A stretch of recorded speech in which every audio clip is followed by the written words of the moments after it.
Hello, welcome to my studio. I'm Dee Ellis Phelps. I'll be reading to you today from two books. One is published actually today, April the 22nd, 2020, by Moon Shadow Sanctuary Press, which is my small press. And the book is called Purifying Wind. This is the proof copy. So you get a look at the cover, which I think is gorgeous. And this book is a tribute to the winged creatures, especially the vulture. This poem is called Midnight Walk by Liz Jacoby.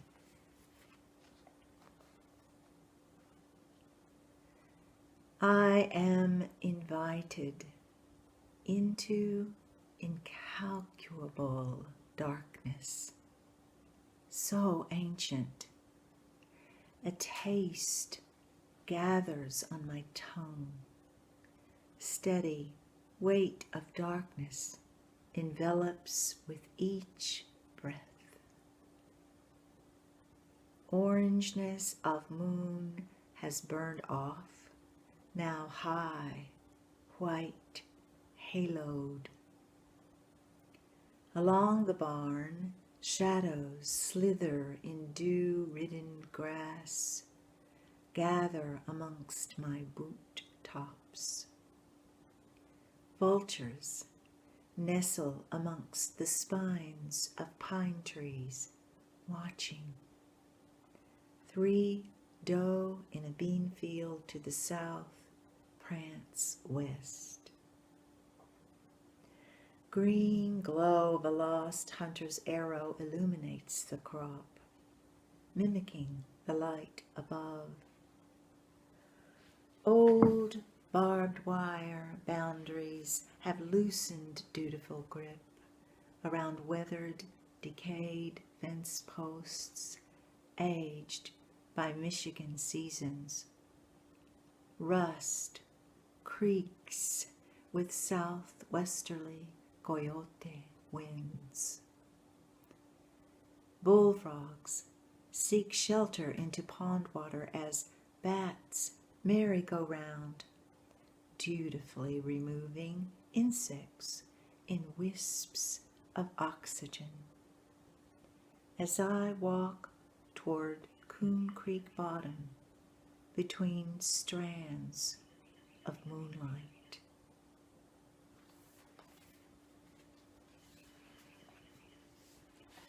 And this poem by Chella Corrington is called Passage. She finds a dead hawk, bodies still warm, drops him in her brown backpack. Like a winged warrior, raises her arms to migrate with the untethered and takes off to preserve the remains. Careful as a shaman, she washes him bone by bone, douses quills in alcohol, stores his down in a cedar box, invokes his spirit to stay 7 days until the body is at rest.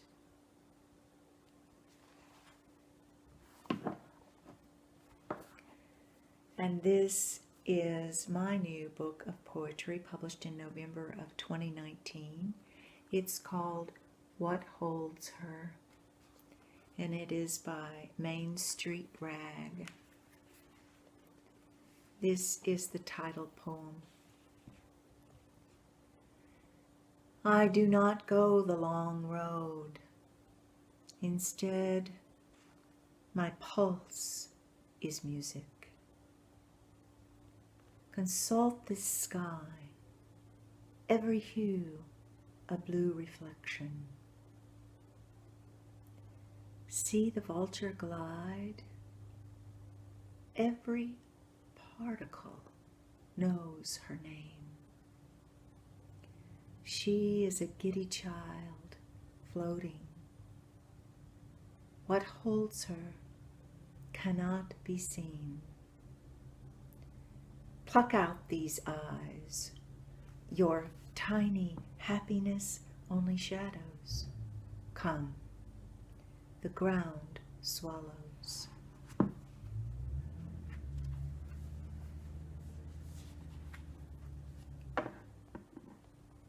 Mark after mark, love leaves each day its own quiet ending. Now the glint of light is white, and the soil refuses the seed. But come, the cranes fly a wobbling arrow south, and this storehouse still holds grain. Set the table, break the bread, open your throat, and sing.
Judy Younger's reading A Summer Tableau. I squint to see the choreography from a balcony seat, the sun-scorched lip of the bar ditch. Mesmerized, I scan the rise of black tatters, feathered taffeta scraps in heat shimmers off the softening asphalt. They morph into winged scavengers, veer left, land just off the pavement. Bide a moment. Focused, this muscle-legged corps de ballet returns on point to positions blocked around a circle seeped in cinnabar. The unlovely company resumes crouched poses, feasts on flattened road bounty, sizzling in high noon spotlight. Today, a hapless possum lumbering light-blinded over the double line. Yesterday, a mule deer dazed by headlights on high. This specialized dance and dine routine between looming traffic on this farm-to-market stretch, not a treat for all. A year-round, long-running tableau playing itself out. A brutal, yet oddly entrancing rondo, unfolding, refolding, scripted to nature's ways. Thank you for listening, and I'm here with peace, love, and comfort.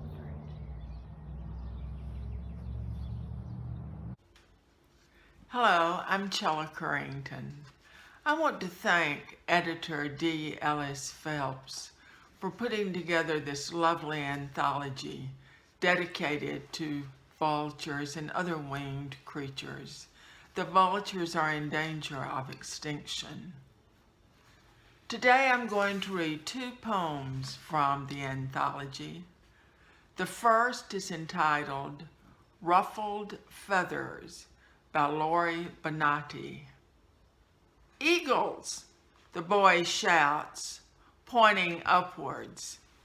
Just vultures, says his father, shaking his head. The boy scowls, his shoulders slump. Meanwhile, high above, 2 birds of prey observe them, coasting on warm air currents. Did you see that? One asks. 3rd one this week, the second one replies. It's getting annoying. Let's scare 'em, cries the first one. Just a little, says the other, as they start their slow, circling descent. The second poem I'm reading today is by Linda Simone, entitled Traveling to Prada Marfa. We leave the West Texas town, famous for Giant, the Hotel Pisano, Presidio Courthouse, that yesterday loomed ghostly against storm-inked sky. Psyched and spooked, we motor Highway 90. Destination, this famed installation of art, 26 miles northwest in the middle of nowhere. One sweep of the internet calls it an alien trap, set to attract unsuspecting abductees. Beyond city limits, hardly a car in sight. All is blacktop and sagebrush. Tumbleweeds skitter like lizards across parched earth. Before we hit Valentine, posts that line a desert stretch serve up 3 turkey vultures, ugly as sin. Giacometti-like shapes, pale-beaked, watchful, ravenous. Their featherless skulls, shocking as blood. Thank you. The Lunchtime Crowd by Jean Hackett. Trapped in lunchtime traffic on Main, I stick my head out the window to join others of my kind in a feeding frenzy of iPhones and exclamations. Our collective focus descends upon black vultures caught up in their own noonday rush. There's no anomaly in the side street butchery. Trucks and deer collide daily wherever animals brush against the border between civilized and wild. Spectacle arises from how vultures clear carnage. Though decked out in funeral black, the birds assume neither pompous nor grim airs in their undertaking, behaving more like children swarming a broken piñata. Pushing and pecking, hissing and grunting, they wobble relentlessly, ruffled and unsteady, momentarily jumping back like spread-winged chickens if a bigger bird jabs their shoulders, but always returning to grab at bits of flesh in search of satiation. For the vulture, takeout dining isn't a possibility. Though stiletto sharp for shredding, their talons neither close nor carry. They're not built to bring down prey, not made for murder. Today's latest kill, collapsed on a burning lawn, is the true blessing to savor. For not all roadkill is created equal. Herbivores trump carnivores, because you taste like what you eat. And, as is the case for humans, fresh is best. Vultures do not prefer the putrid. The feast finished, cleanup complete, The flock disperses like pigeons or good Catholics, heading home in long bonded pairs to feed the young. Ordinary creatures, unlike the ghoulish carrion reapers circling the shadows of human imagination. Hello, my name is Stuart Gunter. I'm sitting on top of Big Schloss in Wolf Gap, Virginia, reading from Purifying Wind, edited by D. Ellis Phelps. A place called OK.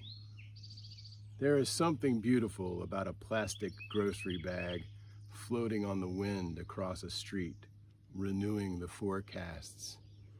A knife, a camera, a book of myths. There is a place called OK here under the vulture tree.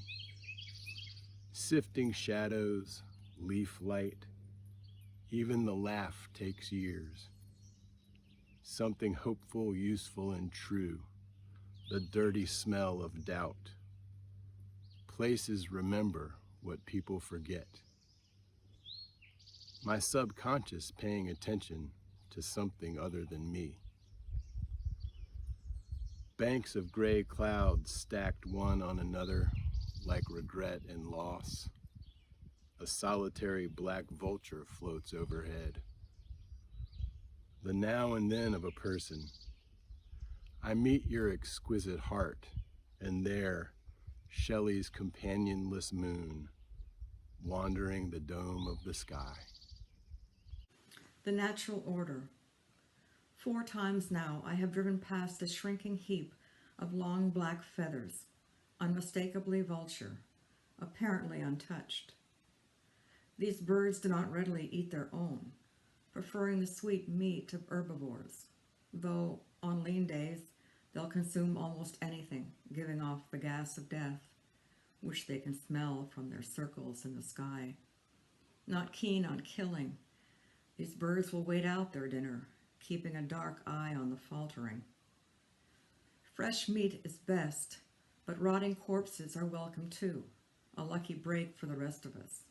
Imagine a landscape with no cleanup crews. The bird on the road must have died quickly, misjudging perhaps the speed of a semi. I once saw a hawk make that mistake, a sight that left me shaken, afraid for all of us. Keeping her hidden tally, nature allows for senseless things. Like a bird no others will eat, as if lines must be drawn somewhere.